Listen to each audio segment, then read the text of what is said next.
It work? Yes, wonderful. What about you, Leigh? Ich glaube schon. Okay, super. Have a seat, please.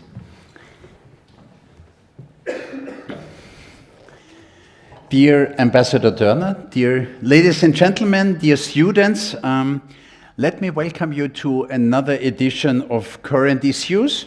I would also like to welcome the guests who are with us online. First, I will introduce Leigh Turner to those of you who might not know him. Leigh Turner was UK ambassador to Austria and the United Kingdom's permanent representative to the United Nations in Vienna from September 2016 to September 2021.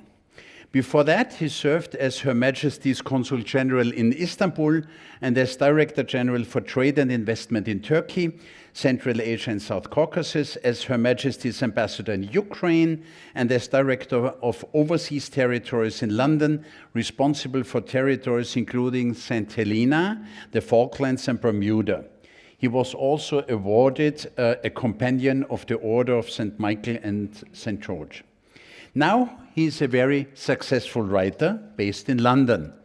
Leigh grew up in Nigeria, Exeter and Lesotho. He was educated in Swaziland, today's Eswatini, Manchester and Cambridge.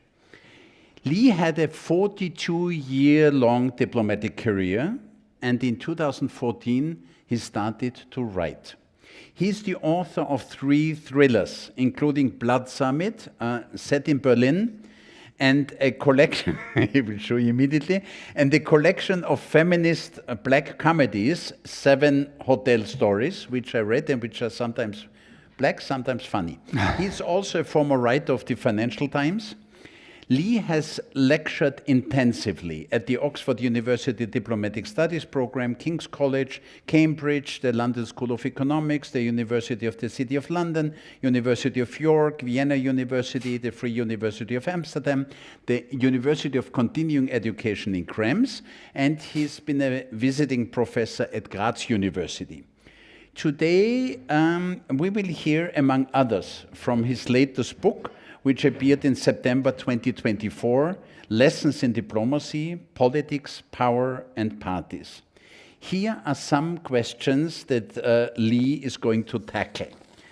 Is a diplomat's life really as glamorous as a royal visit or as dramatic as a coup d'etat in Turkey? How to survive a crisis? How to handle politicians? How to know people? And how to grapple with the legacy of colonialism? He will answer the question, have you ever wondered what diplomats and ambassadors really do or how to become one?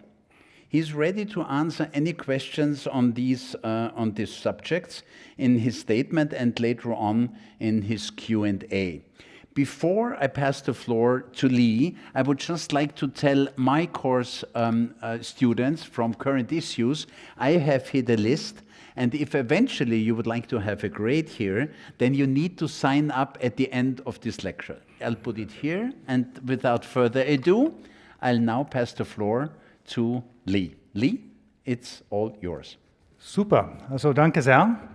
Thank you very much. I've been talking already once or twice in Vienna the last few days, and it's always been in German until today. So if I start speaking German, just raise your hand and say, no, no, no. I love the idea that some of you are here because you can get some grades. You know, you just have to listen to what I say. Whatever I say, you will get a grade. And I'm also grateful to all of you who are here without getting a grade. And I hope I can give you a bit of fun. So let's talk about how to learn from diplomatic tradecraft. And we'll start really with my arrival in the Foreign Office. And people often say to me, particularly young people, of whom there are many in the room, that they say, how do you become a diplomat? How do you get into the Foreign Office? And I often say, actually, I'm the last person you should ask, because when I tried to get into the Foreign Office, I failed. I was rejected in 1979. What happened? I mean, some of you have heard this story, so apologies if you know this story already, but I was a young 21-year-old student, and I was at Cambridge University, and I applied to the Foreign Office, and 25,000 people apply for 20 places. So I always say to students of international relations, you have to have a good day to get in. And in my case, I got through the first stage, which is the exams, 2 days of exams. And then later I got through the second stage, which is the Civil Service Selection Board, which is like an assessment and development center. And then I got to the final selection board. And I was 21, I was quite innocent. There was no internet in those days, of course. And I asked my friends, I said, what is the final selection board? And they said, don't worry, they said. If you've already got through the exams, that's the tough part. And then the Civil Service Selection Board, that's really tough too. But if you've got through those two, you're as good as in. Just relax. Be yourself. Was this good advice? So on the day, I walked from Downing College, which is in the south of Cambridge, down to the railway station. I was in a new suit and new shoes. Tip, never go to an interview in new shoes. Because I walked to the railway station, 2 miles. By the time I got to London, the blisters on my feet were so bad that I had to stuff my shoes with pages from the Financial Times to try and, my blisters were hurting so much. And then I walked to Admiralty Arch in central London, and I was really, really nervous. And I went into this room. 5 grim-faced men were sitting there. Now, this was in March 1979. And there was going to be an election in May where Mrs. Thatcher was the candidate of the Conservative Party. And I sat down really nervous.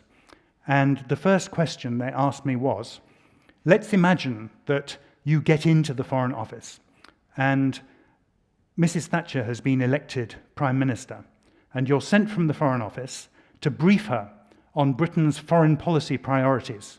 What are you going to tell her? Perfectly reasonable question for somebody who wants to be a diplomat, and one for which I was completely unprepared. And I gave such a rubbish answer that I didn't get in. I lost that interview in the first 30 seconds. So I went off, and I worked in the Department of the Environment. That's that building on the left. I used to look out of the window. I was dealing with freight transport, and I would think, if I have a good career, in 40 years, I'll be in this window top left. It wasn't like a very inspiring thought. Then I was in the Property Services Agency. I used to go to Germany. This was Berlin. That's the Potsdamer Platz, as it used to look. The Berlin Wall. Let nobody tell you that the Berlin Wall was just a wall. It was a kilometer of barriers. You can see the front wall on the West German side and the back wall on the East German side. In the distance is the Fernsehturm, the TV tower. And then I had a year working in the Treasury. And one of the first lessons of the book, actually, is that you should not judge a book by its cover. So being a diplomat sounds very glamorous and interesting, but actually these jobs I did in the Home Civil Service were the most interesting jobs, or certainly amongst the most interesting jobs I did. Very political, a lot of time in the House of Commons and the House of Lords, and a lot of responsibility. To be honest, when you're a diplomat, a lot of the time you're just organizing programs for visitors. It's not always glamorous, it's not always exciting, and these jobs were really interesting, so bear that in mind. What then happened was that I had a girlfriend, and she said to me one day, "Why don't you try again to become a diplomat?" I said, "You can't." And she said, "Well, have you checked it out?" So I did check it out, and amazingly, the Foreign Office said, "Well, sure, you can apply. Well done. You've been in the Home Civil Service for 4 years. All you have to do is to do the final selection board again." So this time I was more mature. I had a suit which I'd worn before. I had shoes that were not new. I bought myself a new tie from Liberty's to look as smart as possible, and a new shirt. And I went along to the interview, and I'd read everything about diplomacy. I'd been reading The Economist and the Financial Times, and I really had read 2 books about the Foreign Office. So I was as well prepared as I could possibly be. And I was just thinking, if they asked me, how would I go to brief Mrs. Thatcher now, I'd have a great answer ready. So I went into the room, 5 grim-faced men, different ones, but same kind of people. And I went and sat down, and they said, "So, Mr. Turner, there's a lot of talk about Welsh independence. What do you think would be the implications for the British political system of Welsh independence? Kind of a difficult question, and not one for which I'd ever imagined being asked.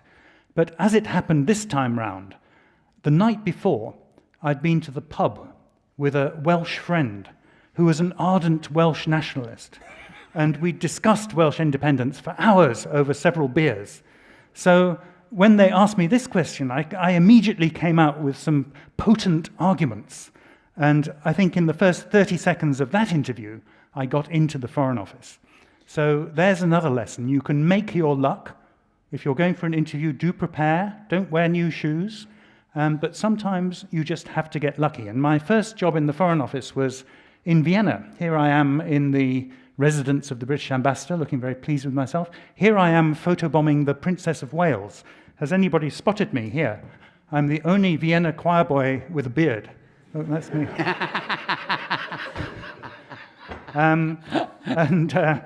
So I had 3 lovely years in Vienna, and then I went to Moscow. When I joined the Foreign Office, I took the language exam, and they said, you'll never learn a hard language. They said, just forget it. Your language skills are 0, officially. But then I married a woman who was also a diplomat in the Foreign Office, and she'd come top in the language exam. She'd already learned Chinese, she spoke Russian, and we got a joint posting to Moscow. And I discovered to my surprise that actually, although my grammar skills were 0, I actually have a phobia of grammar. I could learn the language by immersion, watching movies, using the language. We had 7 weeks in Moscow. And I soon got C1, then C2 Russian. So if anybody ever tells you you can't learn a language or you're not good at languages, bear in mind you just have to change your approach. Now, these are some interesting pictures. This one on the left is my Russian driving license. One of the first things we did when we got to Moscow was to go to this old office, this old Soviet office, although it was now Russia. And the guy had a huge box camera made of wood, and he took pictures of us. And he made 30 prints, of which we got 6, and the Russian secret services got the other 24. And one of them turned up on my driving license. And if you look at this picture, can you see anything strange about it? I look kind of Soviet. Can you see that? I look like the Soviet killer robot that's coming to get you. And the reason is they take away all your sags and bags and your blemishes, and you end up looking like a sort of android. Fantastic. And this picture on the right is the putsch against Yeltsin of 1993. I was in Moscow at that time. And I always like this picture because it reminds us that in modern times we've seen 3 putsches against Moscow in Russia, or the Soviet Union. First, 1991 against Gorbachev. Secondly, 1993 against Yeltsin.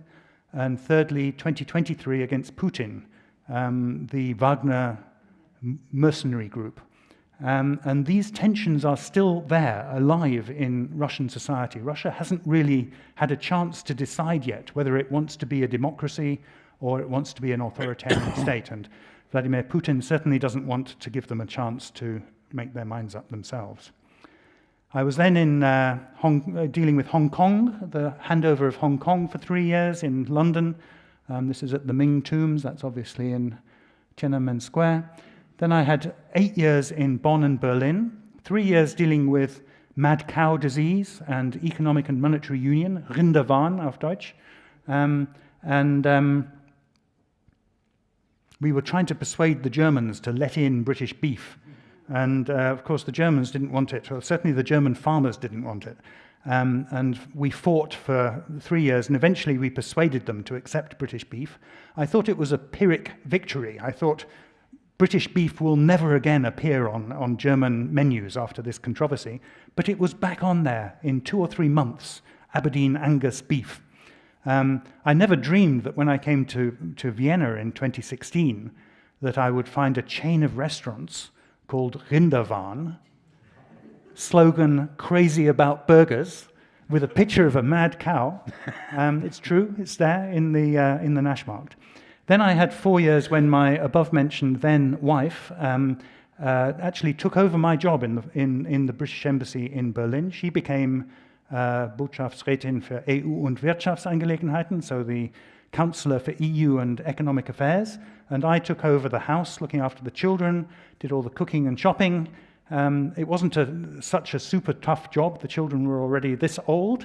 They were already at school. I did all this cooking. Nobody died. It was good.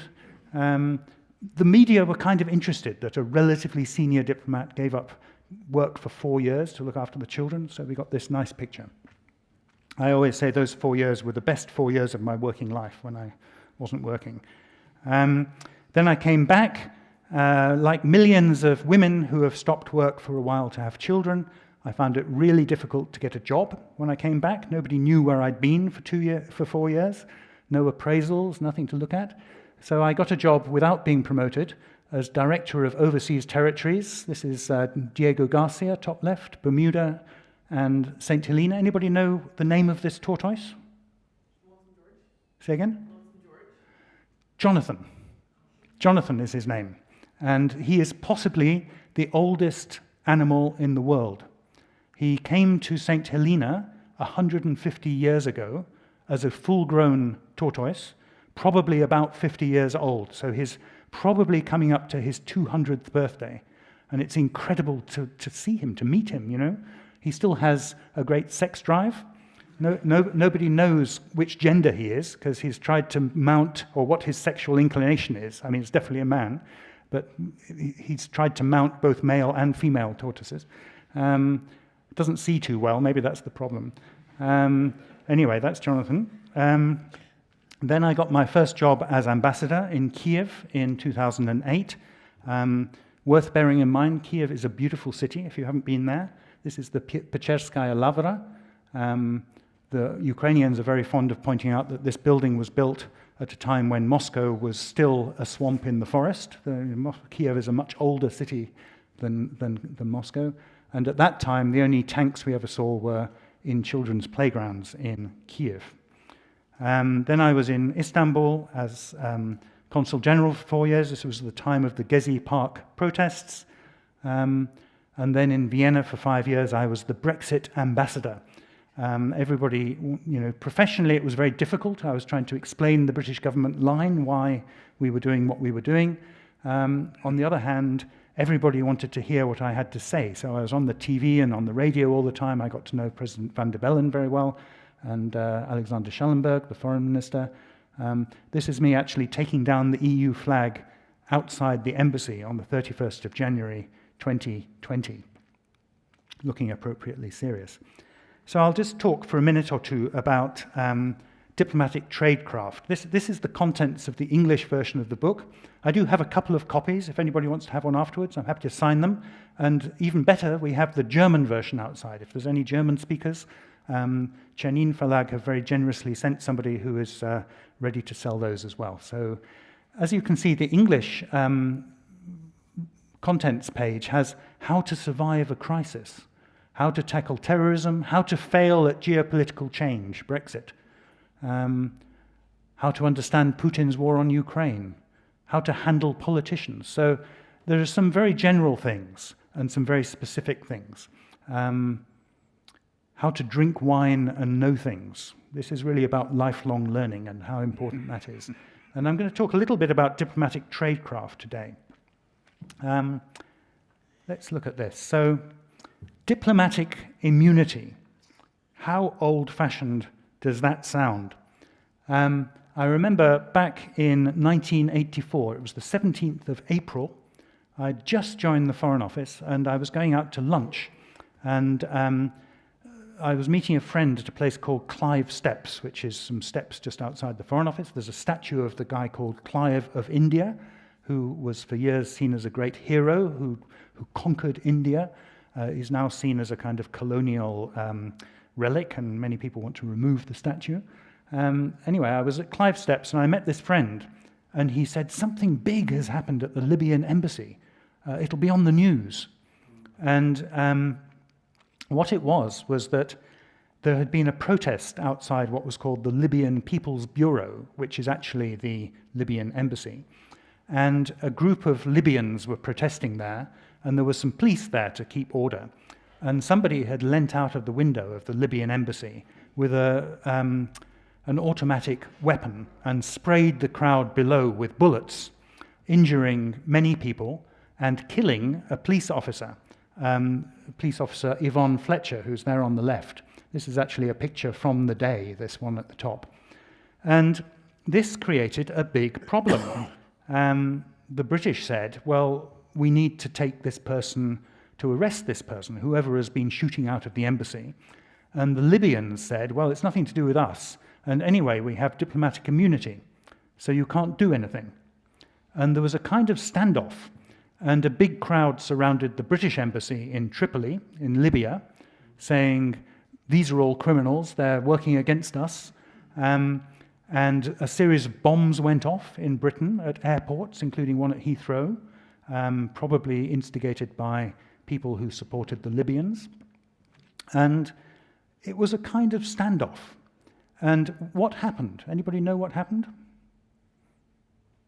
What happened was that after about a week, on the 27th of April, 10 days in fact, the Libyans were allowed to leave with their luggage, with big diplomatic bags, which almost certainly contained the weapons that had been used to kill Yvonne Fletcher and to spray the crowd with bullets.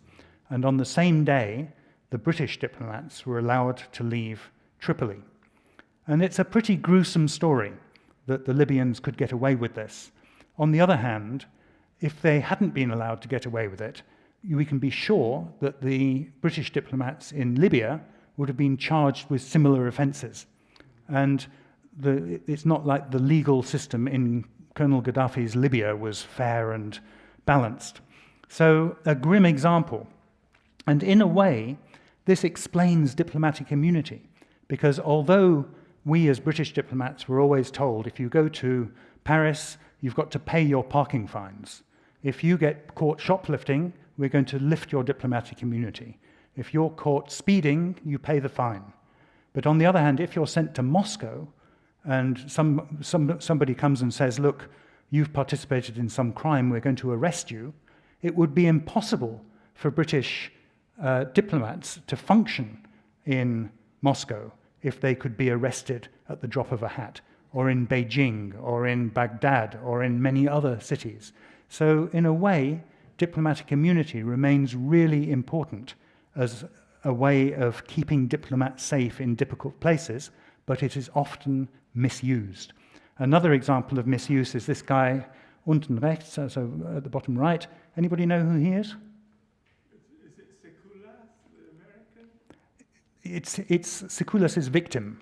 The victim. This is Harry Dunn, who's a British guy, a 19-year-old guy, who was driving through eastern England on his motorbike when a car driven by an American, the wife of an American person with diplomatic status, driving on the wrong side of the road, drove into him and killed him.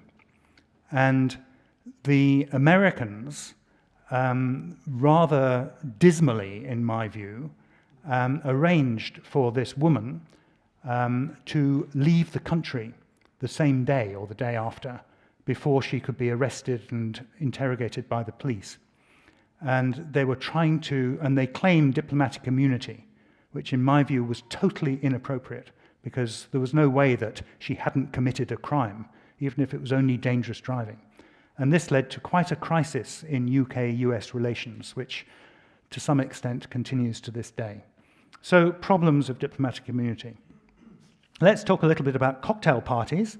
This is a gathering here at the embassy. This is about 7 or 8 years ago. Many of my friends in this picture, maybe some people in the room are on this picture if you look closely enough. And this is a kind of trope. People always imagine this is what diplomats do. They go to cocktail parties, they drink drinks, they have a very lovely time. If you want to irritate a British ambassador or British diplomat, you just have to say 2 words: Ferrero Rocher. Because there was an advert in the 1990s set at a diplomatic reception where somebody comes round with Ferrero Rocher, and one of the guests, everybody's dressed up in bow ties and very smart, and one of them says, "Ambassador, you are spoiling us." And ever since then, this is the cliche, is Ferrero Rocher. Actually, the question is, are cocktail parties enjoyable, or is it more like a visit to the dentist? And I would say that the attendees at cocktail parties vary enormously. On the one hand, it's a target-rich environment. So if you're a diplomat, you go to a cocktail party, you're going to see a lot of people that you want to do business with.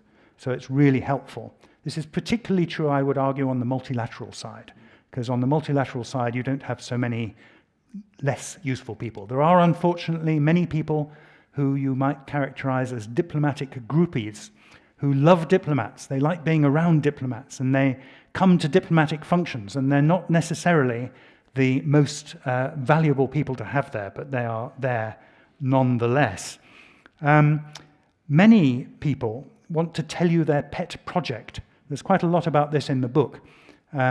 You're at the cocktail party, particularly if you're the ambassador. Everybody wants to talk to you. They come up to you. They stand right here, and they tell you about their life or their project or their idea, which is often some kind of conspiracy theory. Usually they have a bit too much saliva in their mouth, so it's all spraying all over the place. And you just long to get away, but you're the ambassador. You've got to deal with it. You've got to be nice to them somehow. And there's quite a bit in the book about how on earth you deal with this. Many diplomats resort to alcohol to help them navigate such affairs. It can help, or it can make things worse. So you've got to be quite careful. You have some cocktail parties, for example, given by some Arab countries where there is no alcohol available. This has the advantage that they don't tend to go on very long, or indeed not many people come in the first place. Other parties, sometimes cocktail parties, they have great food. If you go to the Chinese National Day, there'll probably be great food. But again, that kind of, everybody knows that. So all the hungry people in Vienna will come to the Chinese embassy. Then there's the speeches.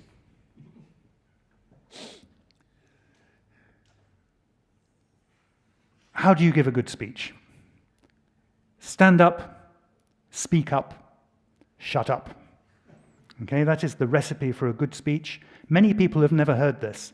And at national days, you have ambassadors or guests of honor who will stand up and start talking about the glories of their home country and how the GNP is climbing and there's a new factory opened, and then there will be some folkloric entertainment, a dancing troupe from some part of the country, and maybe some music played on traditional instruments. It can get really tough. And so when you have this idea that this is all a lot of fun, just think again. On the other hand, sometimes they're incredibly valuable. I remember I was at a party in Kiev once, and I got a phone call from London, and they said, look, there's a big argument going on about Ukraine in Brussels at the European Council, and the Belgians are being really awkward. Can you get hold of the Belgian ambassador and see if he can talk some sense into them? So I went off, and the Belgian ambassador was there, so I spoke to him and explained the problem to him, and he made a face and went off. And 20 minutes later, they phoned me up again and said, wow, how did you do that? The Belgians have just caved. So we solved the problem right there in that cocktail party. Other things, more about diplomatic tradecraft, diplomatic etiquette. That sounds very old-fashioned, doesn't it? Anybody know what this is here?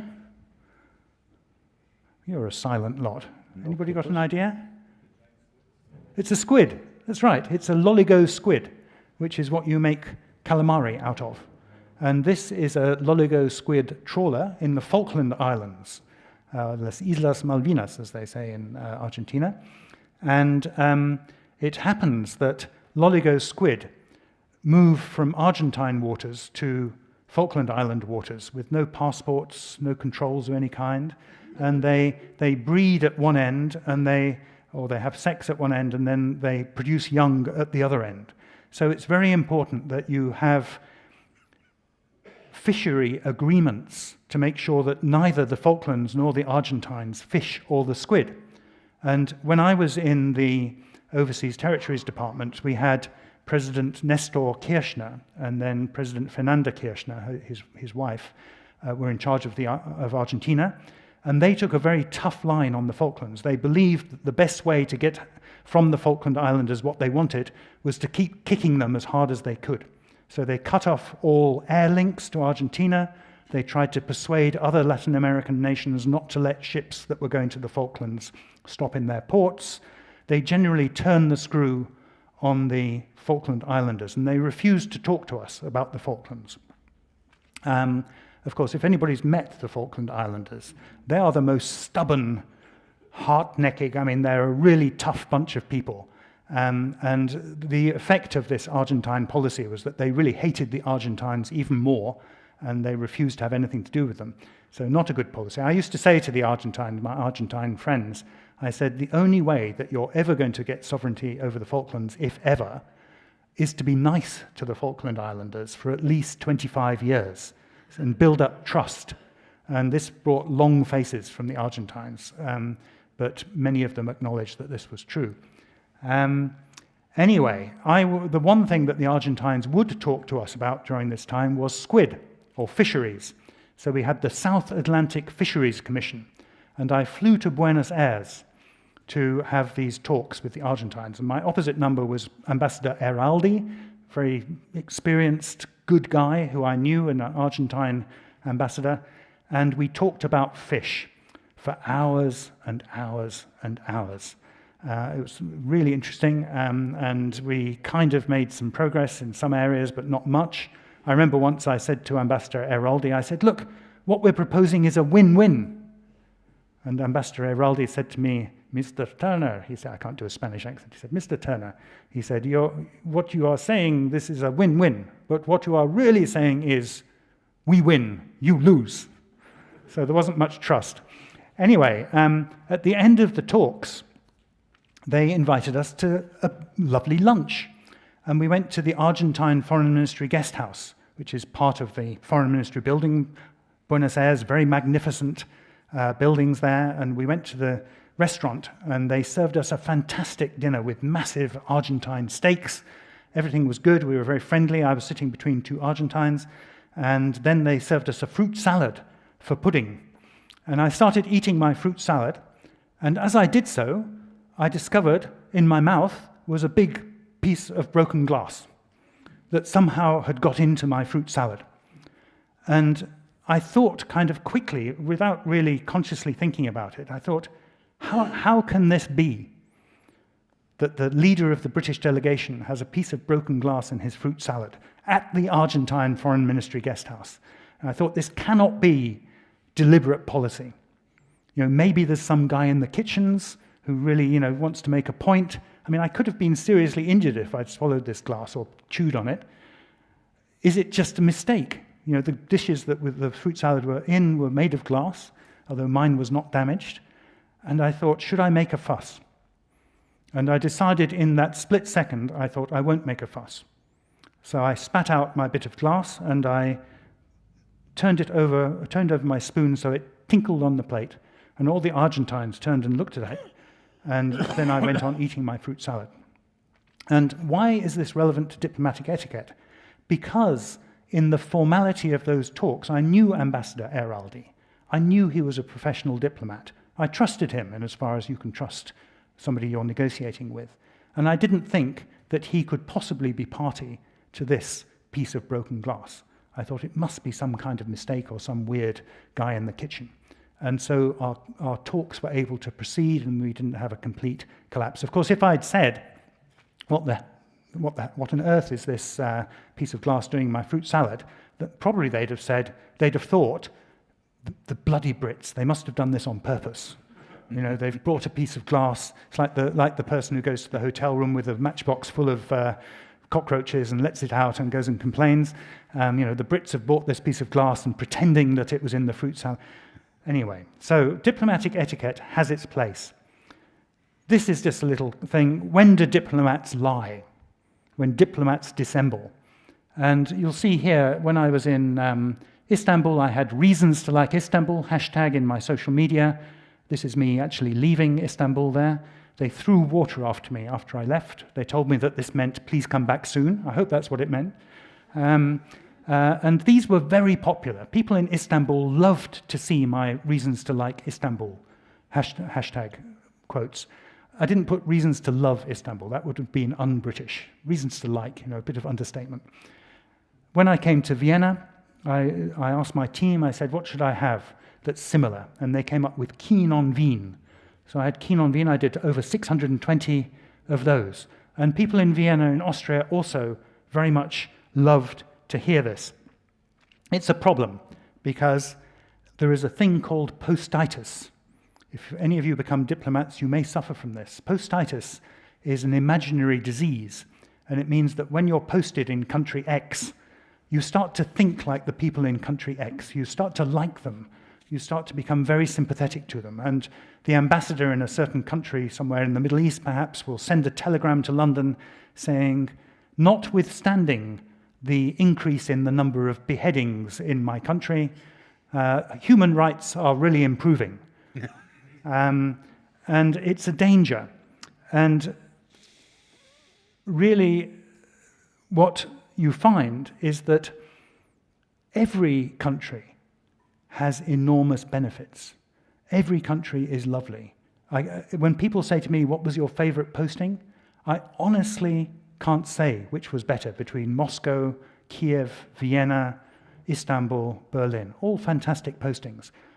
But every country wants to hear that they are the best. Nobody in Vienna wants to hear that you really enjoyed Moscow most. And nobody in Moscow wants to hear that Kiev is really fantastic. And so when you ask a diplomat, what was your favorite posting? You can be sure the answer will be a lie. They will say, if I'm in Vienna, I will say, oh, Vienna, so lovely. If I'm in Istanbul, I'll say, oh, yes, Turkey, most wonderful country on earth. As I say in my book has lots of footnotes which are designed to be humorous, and I say the actual competition is the inhabitants of which city are most keen to be told that their city is the finest city on earth. And I say it would be undiplomatic of me to reveal the answer to this question. You can guess which one it was. Now, let's just talk briefly about surveillance, then I'll stop. Surveillance, somebody asked me the other day, what's it like being under surveillance all the time?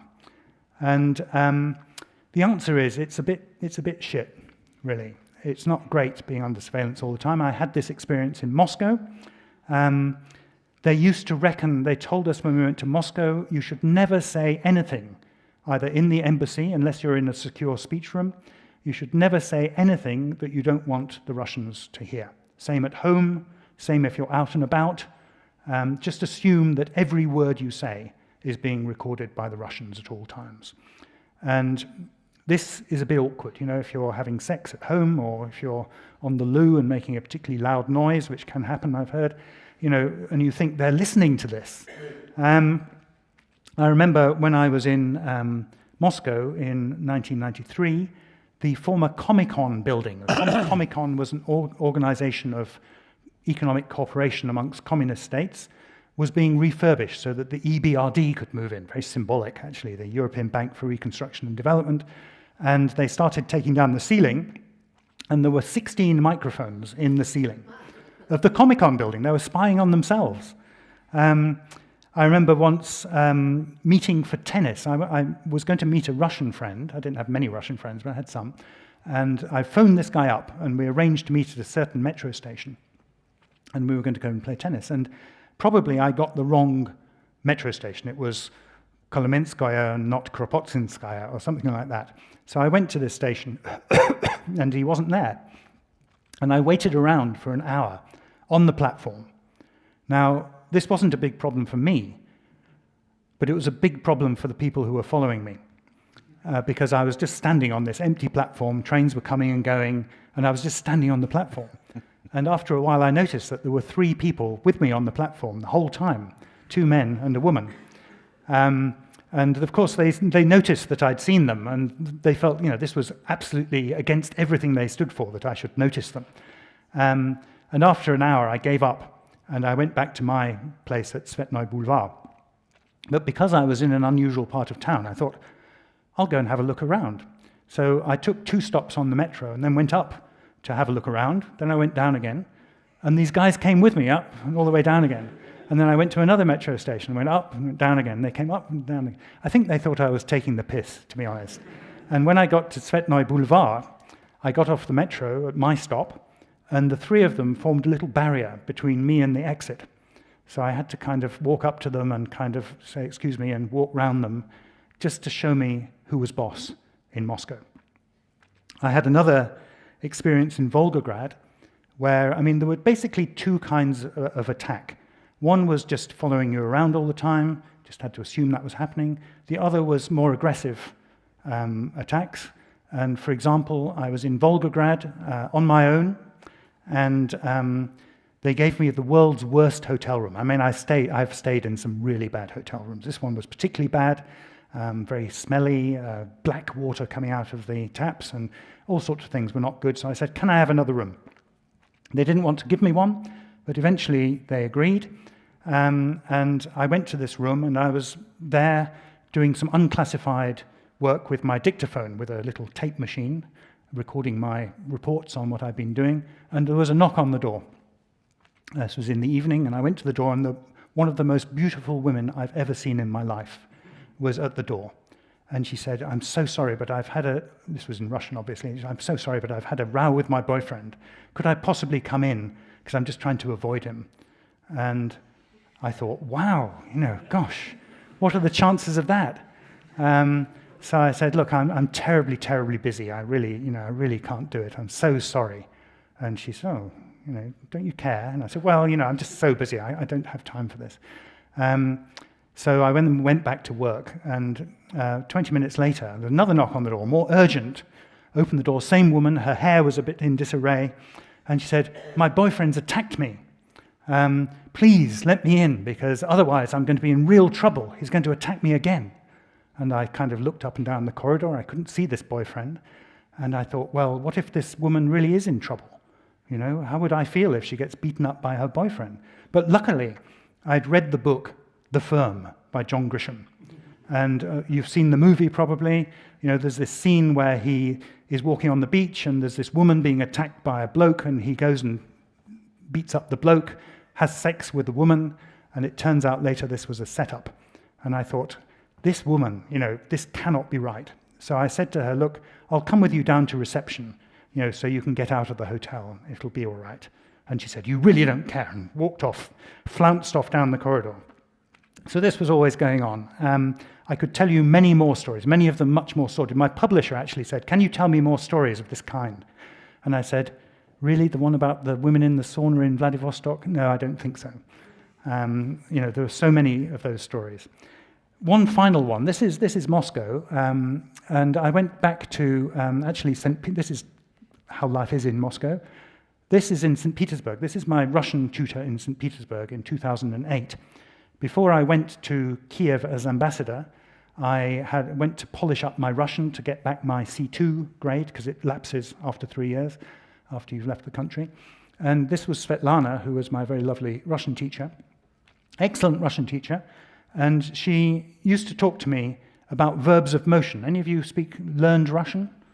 Okay, great. So verbs of motion, really tricky bit of Russian grammar.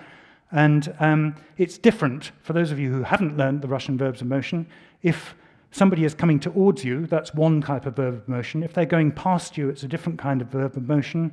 Whether you're going to your final destination or whether you're going on to somewhere else, it's all different formats.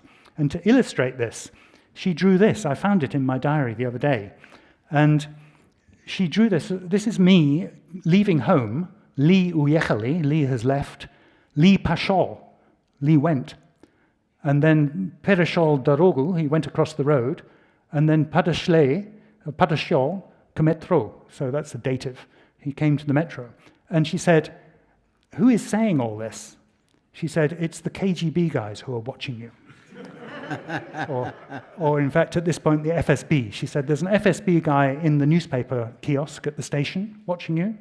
There's a KGB guy in the Remont Obuvi, in the shoe repair shop, who's watching you. And then there's another one outside the language school. And here's Svetlana, you can see her there with her hair with a cup of coffee. Kakaya radost li priechel. What joy, Leigh is here. And I thought that was so funny that she just presented it as being completely normal, that the FSB would be watching my every move. And I thought afterwards, how does she know that there's a newspaper shop outside the metro station? Maybe there always is.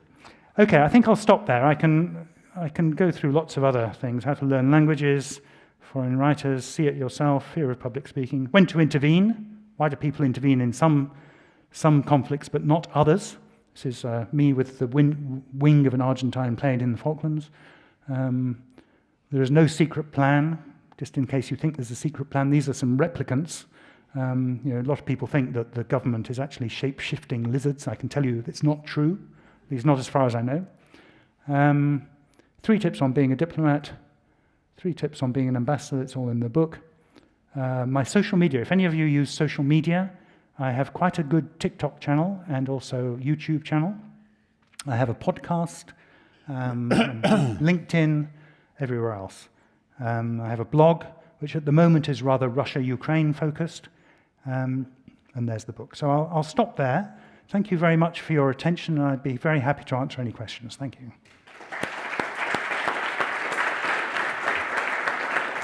Oh, and I should also say that afterwards we'll be selling books outside. If anybody wants to have them signed, that is also possible. Thank you, Martin. Well, Leigh, thank you very much. I think we have learned a lot. I think for the students here, you have to understand apparently that before going to a major exam, you have to spend the night before in the pub, because I understand this is how you get through the exam. I have a few questions for you. But of course, all the diplomats are piling up stories. And when you talked about alcohol, I mean, many in this room know, of course, one of the premier diplomatic jokes about alcohol. And this is the 3 greatest challenges of a diplomat. The 3 greatest challenges of a diplomat are alcohol, cholesterol, and protocol. So this is what you learn as a diplomat, one of the most important jokes that everybody tells. But Leigh, it was really fantastic to listen to you. I have a first question before we go and ask the students and the public here. I'm sure you would like to become again a diplomat if you would start it all over again. Is this it? Yeah, it's a good question. I mean, people say, how is it to retire when you've been a diplomat for so many years? I mean, I could ask you the same question. To some extent, it can be a bit of a drug. Particularly, people think that if you're a diplomat, you must be mysteriously brilliant. You must be clever. You must know what's going on. And this is amplified when you're an ambassador. You think, God, he's an ambassador. How clever he must be. What secrets he must know. And people treat you with respect, with unearned respect. The first time they meet you, they think, well, this must be a pretty great guy, the British ambassador.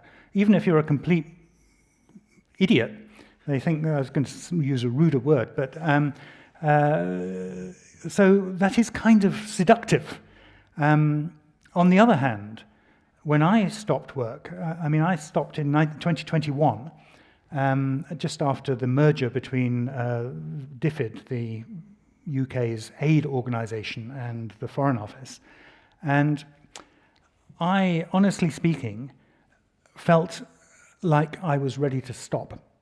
It was the round of routine that I'd had enough of, opening up my safe every morning, the morning meetings, writing the appraisals for my staff, all that sort of routine day-to-day stuff sort of got on my nerves a bit.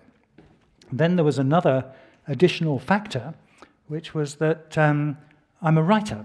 I like to write these books. There's Blood Summit here. There's I've written 4 or 5 novels which have been published. And the Foreign Office was really awkward about it. They hated me writing novels. I mean, in my view, they should have welcomed it and thought, wow, it shows that diplomats can be human beings. But no, they were absolutely neuralgic in case I said anything rude that could be misinterpreted. One of my novels I started publishing when I was in Istanbul, which had some diplomats who had sex. Imagine that, writing about diplomats having sex. And somebody in the Foreign Office said, well, this is completely unacceptable. You'll shock the Turks. I mean, obviously they'd never met a Turk. If you've come across Turkish humor, any Turks in the audience? I mean, Turkish humor is so filthy. I mean, it's unbelievably shocking. So the idea I was going to upset the Turks with a novel with a bit of sex in it drove me mad.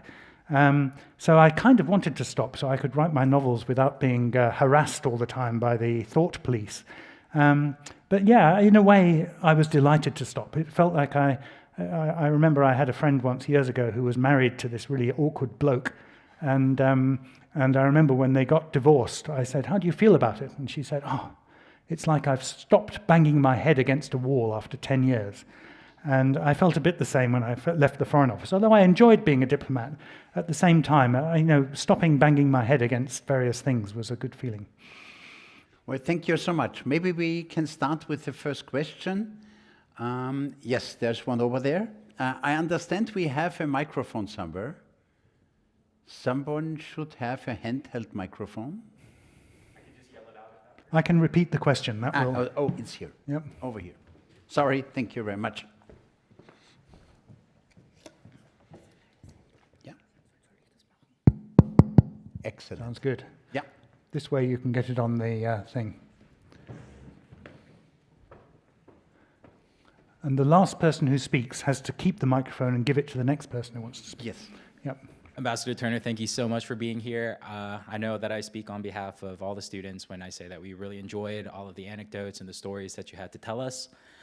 My question is about diplomatic receptions and these cocktail parties, because I'm sure that many of us will be going to one while we are here in Vienna or further down our careers. And what is your best advice on how do we network effectively without being obnoxious, without being the diplomatic groupies, without being overserved, without making these sort of, faux pas that might be common in diplomatic settings that you have seen as both a diplomat and an ambassador? Great, thank you for that question. Well, firstly, obviously you have to buy this book, Lessons in Diplomacy, which has a whole section about how to navigate cocktail parties. And there are some great people who have come up with the answers to this question. And one of the things is to go in with the right attitude, particularly if you're a diplomat. Because many diplomats, they go into cocktail parties with a kind of sinking feeling, thinking, oh my God, I've got to get through this. On the other hand, if you go into a cocktail party thinking, there are at least 20 or maybe 40 or maybe 100 people in here who are really interesting, who I can learn something from, and I'm going to find them, and I'm going to ask them open questions, and I'm going to take an interest in them. If you go in with that attitude, you may have a really good time. And then there are some technical things, like you should always go in actively. You don't go in and hang around. You don't wait and see who comes up to you. You go in and start addressing people. And some people say you should start at one end and aim for the opposite corner. And when you get there, you turn around and come back again. And you engage, you look for people who you want to speak to and engage them. If you see somebody who looks interesting, doesn't matter if it's somebody you find attractive, that's okay too. Just look for anybody who you feel you want to talk to and go and talk to them, and they will be delighted. Ask them open questions, ask them about themselves. The worst thing is people at cocktail parties, which is, I wouldn't say, it depends on the event. Sometimes it's 5%, sometimes it's 95%, who have something they want to tell you, and they are just poison. You want to listen to people's stories, find out what they've got to say. If you get stuck in with a group of people who are a bit dull, which happens all the time, just don't feel bad about walking away. You kind of feel it's a bit rude, but there's little things you can do. You can say, can I get you a drink? And then you go off towards the drinks, and by the time you come back, they're talking to somebody else. You can say, I'm sorry if it's somebody important or somebody who thinks they're important. You can say, look, I mustn't monopolize you. I'm sure you've got lots of other people you need to talk to. Excuse me for one moment. There are lots of things you can do to escape, but be active and be positive, and you'll have the best chance of having an enjoyable experience. And don't drink too much.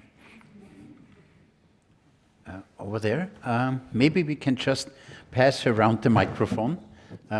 Thank you very much. And then maybe you just pass it on to the next person. Here we go. Thank you. Yes, thank you very much. As a diplomat, you're tasked with implementing the policies and will of your home country's administration, and those policies change all the time.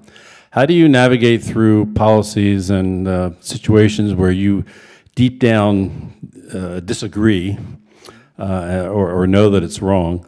And as a follow-up question on that, how often do diplomats sort of go off the reservation and either slow walk policy they don't agree with or not implement it? Thank you. Yeah, it's a very good question. This is a question which I used to be asked a lot when I was younger. And it's a question that really preoccupies young people in particular, who are thinking about a diplomatic career, or indeed who are thinking of working in the civil service as bureaucrats. What do I do if I don't agree with government policy? And I'd say two things. First of all, it's much more of a problem if you're working on domestic policy, traditionally. Traditionally, foreign policy is more or less a matter of party consensus.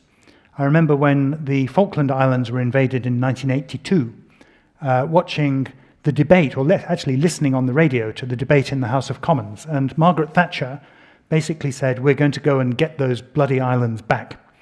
And then Michael Foot stood up, the leader of the opposition, a pacifist, unilateral, in favor of unilateral nuclear disarmament, extreme left, and he said, a really bad thing has happened, which is totally unacceptable, that the Argentines have invaded the Falklands. And I remember I almost fell off my chair to find that Michael Foot agreed with Margaret Thatcher about anything. And this has been traditionally the way, whereas on domestic policy, let's talk about, how long should unemployed people get unemployment benefit for? The left want this, the right want that. It's different. Look at school policy or any kind of domestic policy. The two sides are really fighting each other. And if you're in the civil service, when I was in the Treasury, one of my jobs was to cut unemployment benefit. The Conservative government under Mrs. Thatcher thought cutting unemployment benefit would make people try harder to get a job. So that was much more controversial than most of the things I did in the Foreign Office. I say originally because with time, this has become less true. And the whole of politics has become more polarized, including foreign policy. If you look at things like Israel-Gaza, if you look at things like even Russia-Ukraine to some extent, if you look at Brexit, classic example. I mean, in a way, Brexit wasn't foreign policy, it was domestic policy, really. But everybody is so polarized that it becomes much more difficult. And on the whole, it's not a problem for diplomats that they disagree with their government, because usually there are pretty good arguments both ways. I remember like the first Iraq war, there was an argument about what we should be doing. I disagreed with some people, but there were pretty good arguments both ways you could justify it. Now I think it's getting more difficult, and I think that's going to be more of a problem for the diplomats of the future, and it introduces the risk that foreign services or bureaucrats will become more partisan, as we see in the US, for example, where they are replaced wholesale with people who are cheerleaders for the government, which I think is very damaging to policy. What happens when they go off limits? It very rarely happens. There have been a few cases. There was a famous case in the 80s where some Foreign Office guy disagreed with something that the government had said, and he went to The Guardian, or it was a man, yeah, and said, look, I want to reveal the truth about what they're saying. And The Guardian said, do you really want to do this? You're going to lose your job. And he said, yes, I want to do it. But that very rarely happens. Another example is John Everard, who was a colleague of mine. He was my predecessor, actually, in Vienna in 1984. Sorry, not John Everard. What's his name? Craig Murray. who was the ambassador in Uzbekistan. And he went through a difficult marriage. His marriage collapsed, and he met up with an Uzbek lady who his critics say was a pole dancer, and he had a pretty tumultuous private life. And in the course of this, he started disagreeing with the British government's policy on Uzbekistan, and saying we shouldn't be so nice to the Uzbeks. They have terrible human rights abuses. This is all wrong. And he got into a huge fight with the Foreign Office because he said this publicly. And he was then thrown out of the Foreign Office. And since then, he's made quite a good living, actually, out of being a sort of contrary chap. He has thousands of followers on social media. Whatever the government does, he says they're wrong. If you look at the Skripal poisonings, for example, he has pages and pages about how it's all a British government plot to poison their own people. He's very contrary, but that's really the exception. It doesn't happen too often. Can you bring the microphone? Thank you so much. Very kind of you. Thank you. Thank you so much for coming here, and the storytelling was absolutely fascinating. On the topic of negotiations, what are some things and tactics that you have learned over the many years of you working in this field that work, and how did you manage to convince the Belgian ambassador at that one cocktail party that you mentioned? Thank you. Yeah, I mean, there's a whole subculture of negotiating technique. I'm sure you teach it here at the Diplomatic Academy, and I wouldn't pretend to be an expert on this, but I would study it. And I would say that people who take negotiation seriously will get better results than those who don't. If you look at Steve Witkoff, President Trump's envoy to Moscow and everywhere else, negotiating with the Russians about Ukraine and coming back spouting Russian talking points, you just think, how can anybody allow this to happen? Because the Russians, of course, they're very professional. They study the opponent's weaknesses. They look at what they want, at what the opponents want, and they come up with a good negotiating strategy. Whereas it appears, I mean, I may be being unkind to Mr. Witkoff, and perhaps he's a really brilliant negotiator, and I'm sure he is in many respects, but not so far in negotiating with the Russians, where he repeatedly has come up with Russian talking points. In the case of the Belgian ambassador, I went to him with my arguments, and because we were both in Ukraine and we knew the detail of what we were talking about, it was very easy for me to put across our points of view, and he more or less agreed with me. And so it wasn't a big persuasion job that I had to do on him. If it had been, I would have mainly tried to convince him with the long-term impact of the decision that we were making to prove that what we were advocating was the best, both for us and for Belgium and for Ukraine. I don't remember what the issue was now. But, you have to, what they say about empathy is certainly true, and that's an extremely good way to get what you want quite often. Over there. Now it's working as it should with the microphone. Very good. You. Hi, thank you so much, Ambassador Turner. I have a technical question about it's not that technical, it's just, did you value your time working in the civil service before you went into the diplomatic service? Do you think it's something that you would do again by choice, or if you could go back to the Margaret Thatcher question and answer it perfectly, would you? Yeah, it's a very good question. I would say on the first of all, what I learnt being a Home civil servant was invaluable. How to get stuff done, how to write well, how to handle politicians, all of that was really useful experience. One of the interesting things was that the job in Germany that I did for the Property Services Agency was really very low-powered. I did it because I was thinking of leaving the Department of the Environment, and I wanted to work overseas, and I would get more money, and I wanted to work in Germany and use my German. But the work was really boring. And what I found was that doing really boring, low, undemanding work was not as much fun as doing really hard work. Funnily enough, if you look at my TikTok account, any of you who look at TikTok, I've just published a video 2 or 3 days ago called "Can You Get to the Top Without Working Hard?" And this was an answer I gave to a person at a big foreign ministry when I gave one of these talks. And it was all the wannabe future diplomats. Well, they were all future diplomats. They were in a kind of training cadre.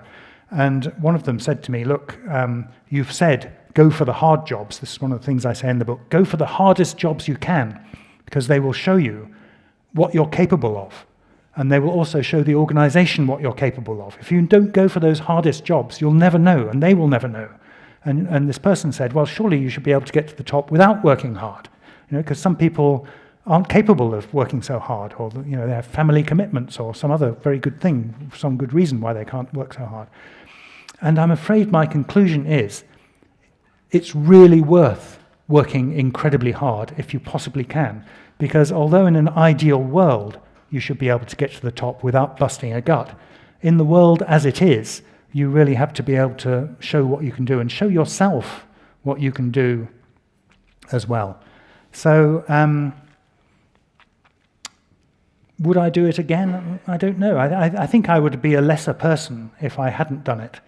Apart from anything else, there is a risk amongst diplomats to be a bit arrogant and to think that you're fantastically clever because you've got through all these exams, you've joined a kind of elite, you're really rather awesome, people treat you with such respect. It's very easy to get carried away by this and to begin to think that you are rather special and clever. And I think the fact I was a Home Civil Servant for 4 years, took that out of me a little bit. Another question? Ambassador, please. Yeah, thank you very much for the humor. My question would be, since you served in Istanbul, how important do you think is consular protection of your own citizens? Because in my experience, and it's for many years, even decades, this is the most important job that you do as a diplomat abroad, at whatever embassy. And then a second question, is this book that is on diplomacy, is this your memoirs, or are you going to write another book on your whole diplomatic career, looking back at it? Yeah, thanks. So consular work is undoubtedly really important. And when you go to a new embassy as an ambassador, I mean, you've been an ambassador, and the first thing you do, if you've got any sense, is go to the consular team and say, are there any difficult cases? Somebody who's been accused of something, somebody who's in prison, and this is more difficult in some countries than in others. In some countries, the police are very reliable, pretty transparent, the court system works more or less okay. In other countries, not so much. And Turkey is an interesting example. The courts are pretty independent in many cases. One may debate this, whether they are becoming less independent in the last 25 years. Since President Erdogan has been in power, it's much discussed. But Turkey is a big holiday destination. So on the one hand, lots of people get into trouble all the time because there's just a lot of them. They die. Which, of course, if you have 2 million people visiting every year, there's going to be 20 or 30 deaths, however many it is. People will have car accidents and fall ill. All sorts of things will happen to them. They'll be robbed. But the Turks generally are quite benevolent in these cases. And they don't want to lock up British tourists more than they have to, because they want British tourists to come to Turkey. And this is generally the case for most places with a lot of tourists. Where it gets much more difficult is in places where they have very harsh sentences for drug smuggling, for example, often the capital punishment, or where you have a big row with them. And as I say in the book, there is unfortunately a growing tendency for leaders of authoritarian countries, and here I would highlight Russia, to lock up innocent people and then hold them hostage until they can be exchanged with their own contract killers who've been caught having assassinated somebody, or their spies who've been locked up who don't have diplomatic protection because they're not declared diplomats. And this is a real problem. And it really makes it pretty dangerous for British people to go to Russia, for example, at the moment. Even China, you have to think a bit carefully. And there are quite a few countries, unfortunately, a growing number of countries where this is a problem. But yeah, consular work, there's nothing more important because, in a way, stopping a war, your influence is quite limited. You know, you can do your best, you can do your good reporting, you can get to know all the key figures, but consular work, your team can make a huge direct difference to the lives of British people, and British ministers and politicians care about this really very much. And if there's a scandal, a famous scandal about a woman who fell from a balcony in Saudi Arabia about 20 or 30 years ago, and there was allegedly a cover-up, and that dogged the Foreign Office for years and years and years as to whether there had been a cover-up or not. And you've got to be really careful to avoid any suggestion that you're not doing the best you possibly can for any British citizen who gets into trouble, or citizen of your country.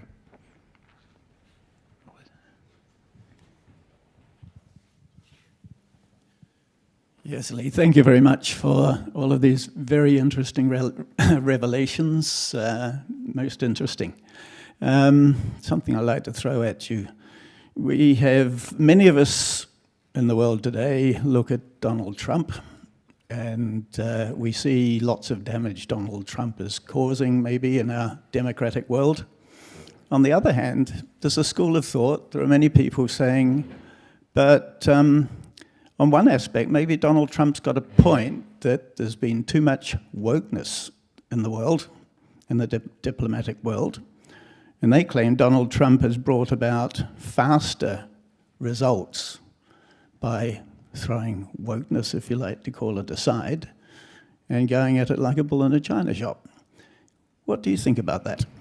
Yeah, really good question. And as I said at the beginning, I think, what is diplomacy in the age of Donald Trump? Is Donald Trump a diplomat? Is he getting results? And it's a bit of a cop-out, but I've got to say, it's a bit early to say. There are some things where Trump has actually achieved important results, including in his first term. For example, persuading more NATO members in Europe to spend more money on defense. And if we'd spent a bit more money on defense a bit earlier, we might not be in the mess we're in Ukraine, where Russia's pretty hopeless army has had some quite good results in Ukraine. They're struggling now, but you know, we don't have the weapons, we don't have the ability to help the Ukrainians enough to stop Russia winning this war. And if Russia wins this war, we are all in really deep trouble, including Austria.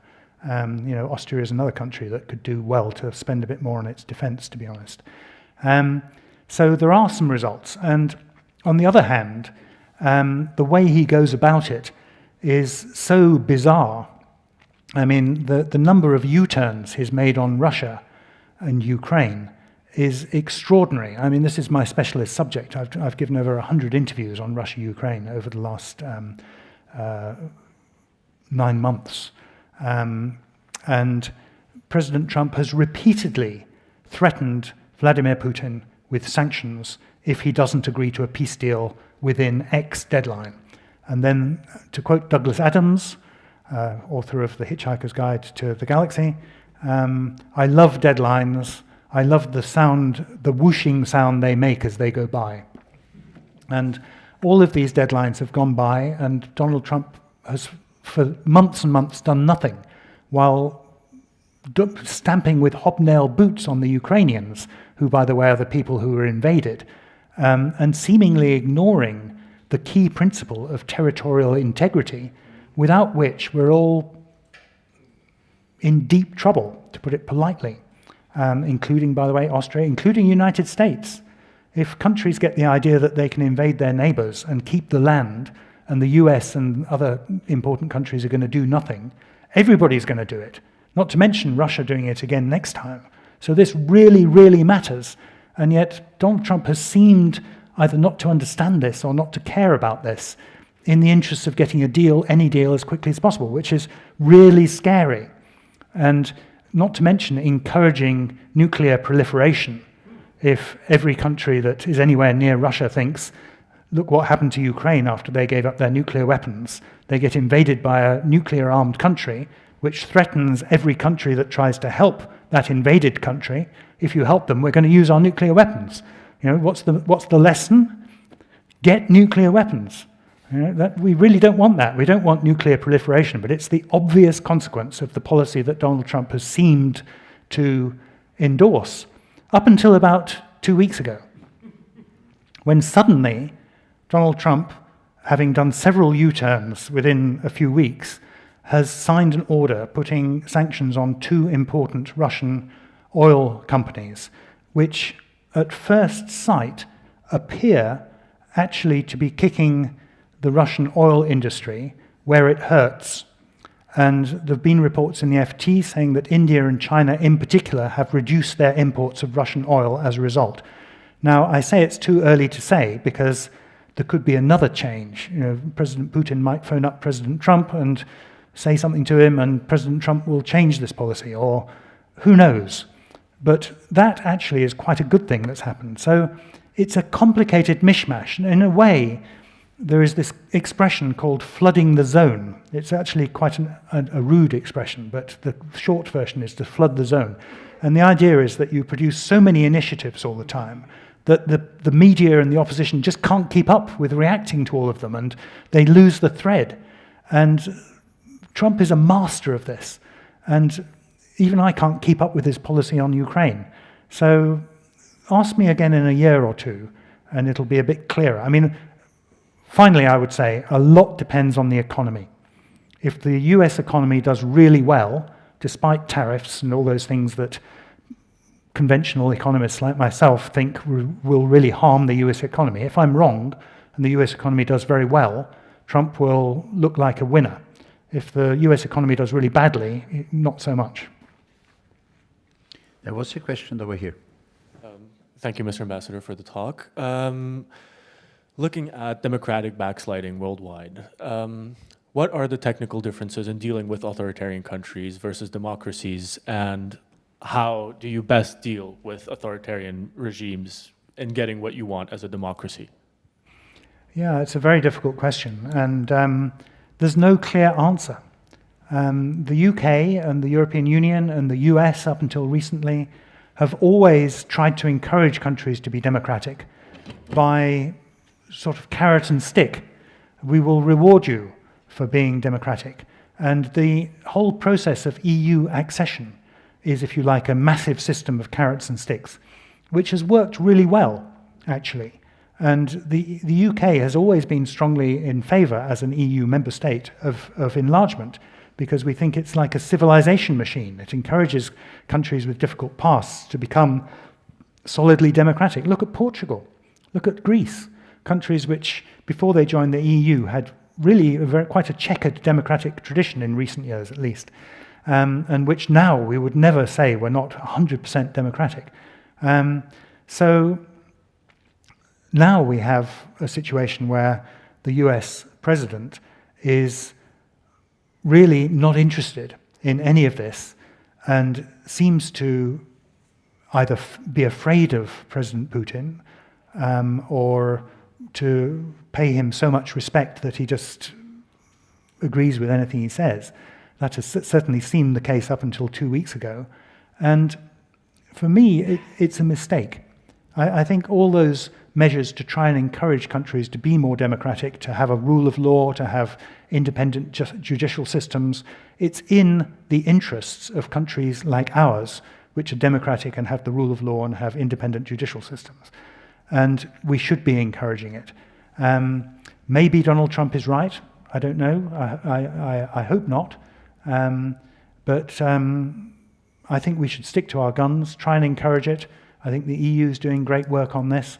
But it's a long, hard road to hoe, as we've seen with countries like Turkey and Ukraine, which have been trying to get into the EU for a long time and have not always made such rapid progress as we might wish. Thank you very much for your presentation. I've been to quite a few presentations here, and definitely it's one of my favorites so far. So thank you very much.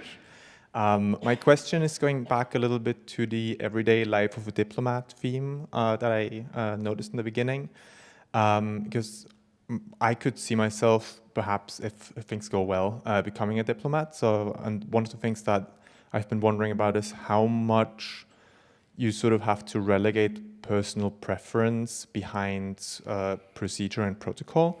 More concretely, what I've been wondering about, personally, I really don't like drinking alcohol, and I prefer very much not to consume animal products. But I could see it being very awkward if everybody's there with a glass of wine or a national specialty that's been prepared that just so happens to be meat. So would those situations sort of be problematic in your experience? But also more generally, how much do you sort of have to turn yourself into a polite kindness figure that represents the country, and how much can personal edges still shine through? I like this image of a diplomat as being somebody who eats meat and drinks and is kind and polite. That's very good. I mean, I remember when I was going to Berlin or Bonn and Berlin in 1998, a friend of mine who was a very senior diplomat said, if you want to get anything out of a German, basically you should invite them for beer and a sausage, and there'll be putty in your hands. You know, that's the way to get friendly with the Germans. It works with Austrians too. Now, I think this goes to quite an important question. I'd be interested in your thoughts on this, Martin, which is that it's the acceptance of difference. And there is a history, not only in diplomacy, but in all organizations, of organizations which seek to have uniformity of thinking within them. So when I joined the Foreign Office in 1983, they were congratulating themselves because out of 21 people joining, there were 11 women. And this was the first time they'd ever had a majority of women. In fact, as it happened, 10 of them left within a year. And the following year, out of 22, there were 21 men. So the idea of having women diplomats, there's a whole chapter in the book about this. The 1933 Schuster Committee report on whether they should admit women to the diplomatic service, and what diplomats, ambassadors, male ambassadors, of course, they're all men, said about this. Absolutely shocking what they said. They could not conceive. One of them said, it is impossible to imagine that diplomats can produce babies and be diplomatic at the same time. Yeah? So there is a tendency to think we've got to all think the same. And in order to achieve results, of course you need to have diversity of thinking. And the more diverse you are, I mean, your diplomatic service should reflect the country, the diversity of the country that you're in.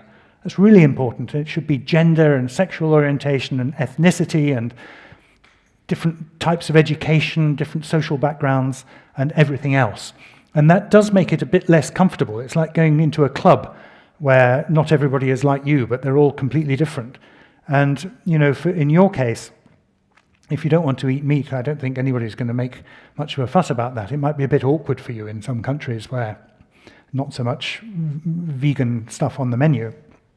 Or similarly, drinking alcohol. I mean, I think there's a general move against alcohol in society, particularly amongst young people.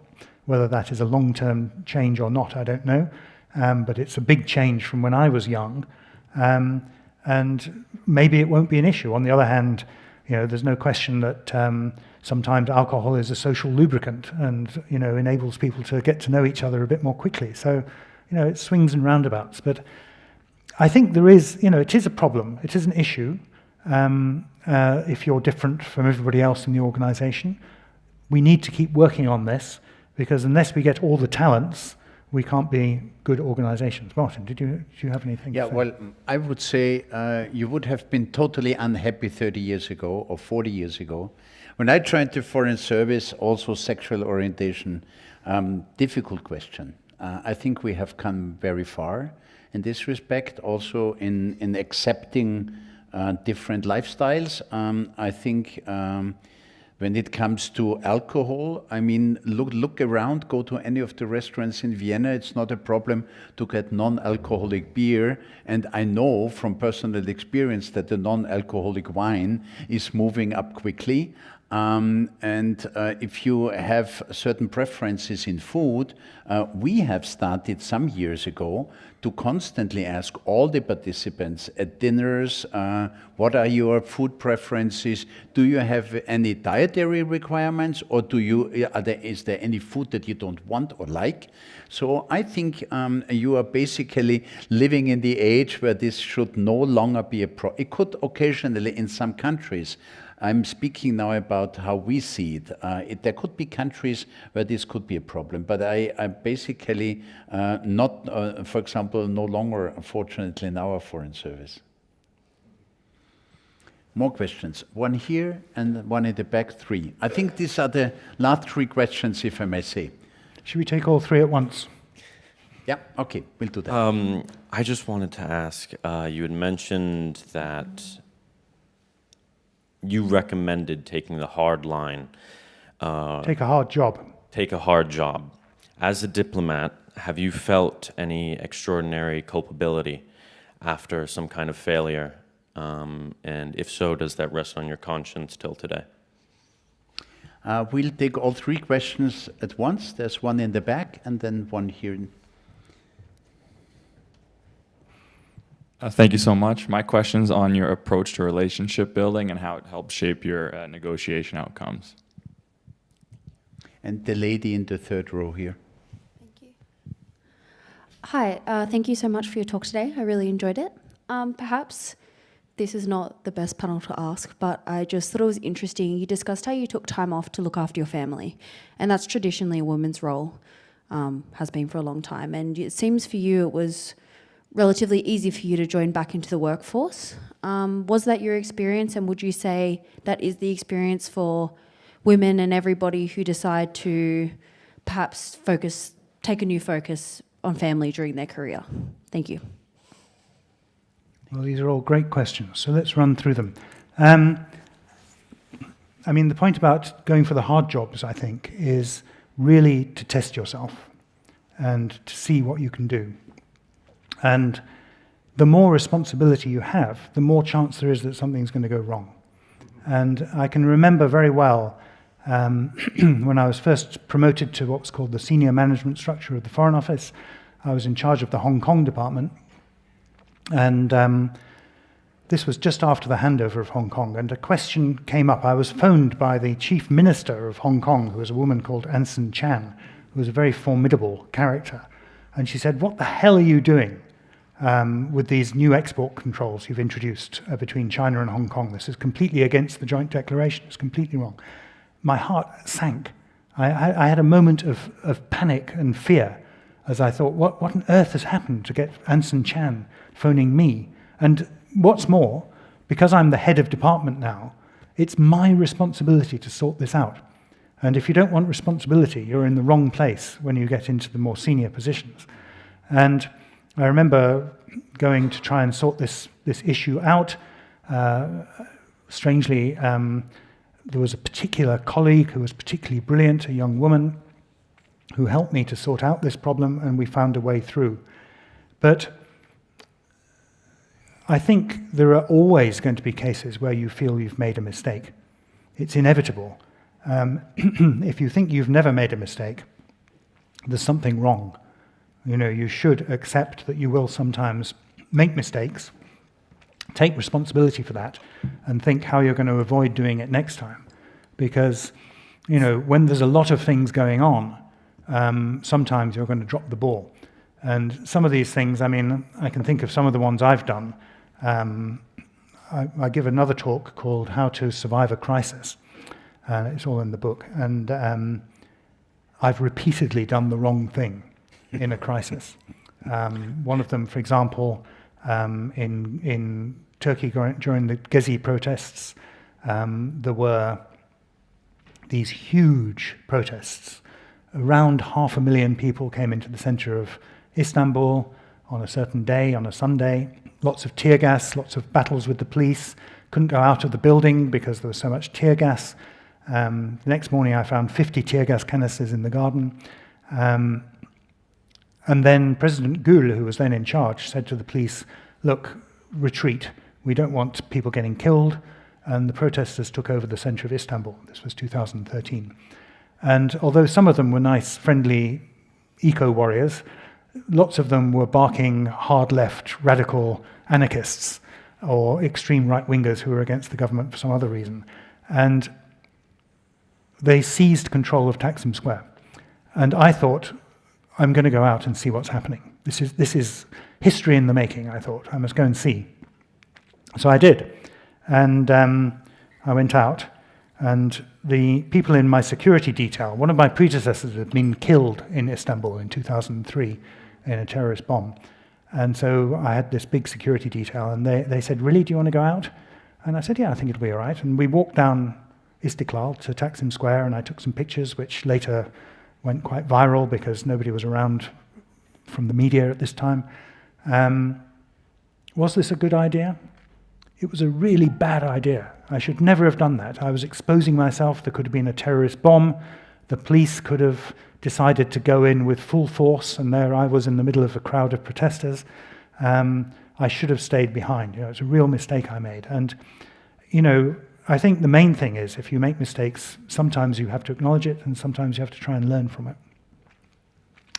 Second question, relationship building. There's a whole chapter in here called How to Know People. And I advocate that you should take a very active role to knowing people. There's a lot of different ways of getting to make contacts. You've got to do it actively. You can't just wait and hope it's going to happen. You have to set up situations where you can get to know the most important decision makers. There's a very lovely example of when we were in COVID, at the beginning of COVID, and the Austrians closed all their ski resorts to stop COVID spreading. And when they closed the ski resorts, all the stagiaires, all the young people from different countries who were helping to run the ski resorts were all trapped in these ski resorts. They couldn't get out. There were around 600 British stagiaires, and all their families started getting worried. You were talking about consular problems, and couldn't get home. And the health ministry couldn't help us, the Kanzleramt couldn't help us, nobody could help us. And I remembered this one guy who I'd met at the health ministry, a very junior guy, and I phoned him up and said, what should we do? And he said, forget Vienna. You've got to go straight to the Landeshauptmänner. Go straight to the provincial governors. They can help. And thanks to that tip, we then did that and we got our people out. We were the first ones, actually. And why did we manage it? Because we were focusing on people and we had those connections. So that's a really important lesson. And then finally, taking time out. I may not have said very clearly, when I left my job as Councillor EU and Economic in Berlin, at that point I was in the running for promotion to the next level up, so-called SMS2 as it then was, and there were various jobs I'd been considered for. I came back after 2 years off, and like millions of women who've done this before me, I found it very difficult to get another job. And I remember applying for some of the jobs I'd been told I was a sure thing for, didn't even get an interview, because people didn't know who I was. I'd been out of the system for a couple of years, and people weren't quite sure if I was still up to the job. Of course, millions of women have had this experience. And when I did eventually come back in, I only got a job at the same level I'd been before, and it was this really strange job as Director of Overseas Territories, which nobody really wanted.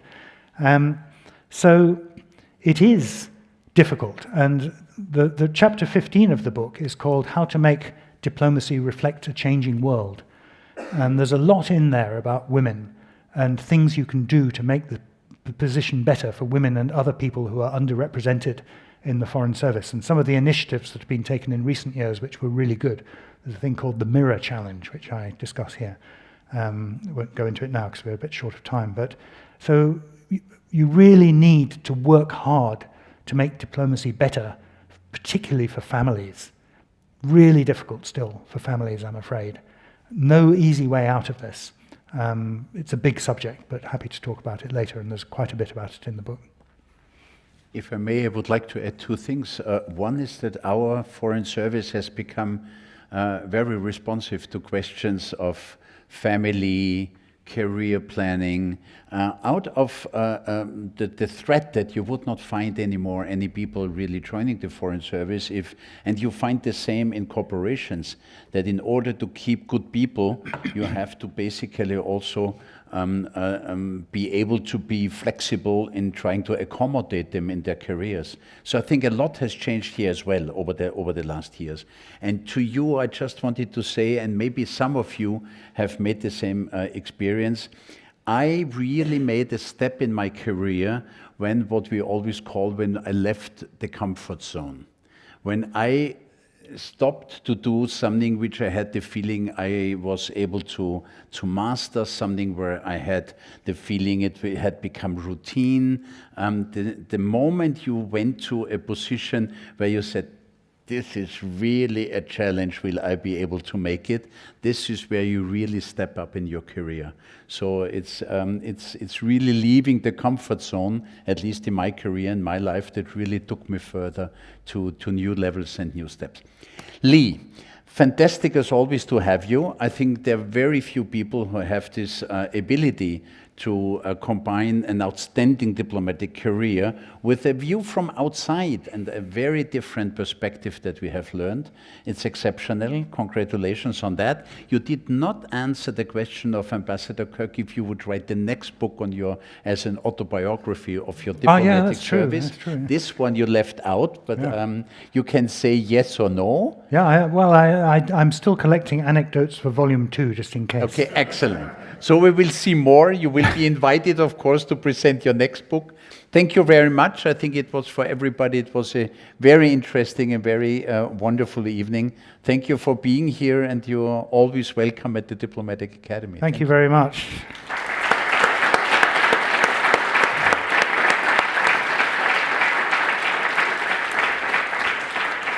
And before everybody will storm out to purchase all the books of Leigh outside, don't forget to sign up the sheet here for those who take the current issues class. Thank you very much again, and Leigh will be outside to sign books. Thank you.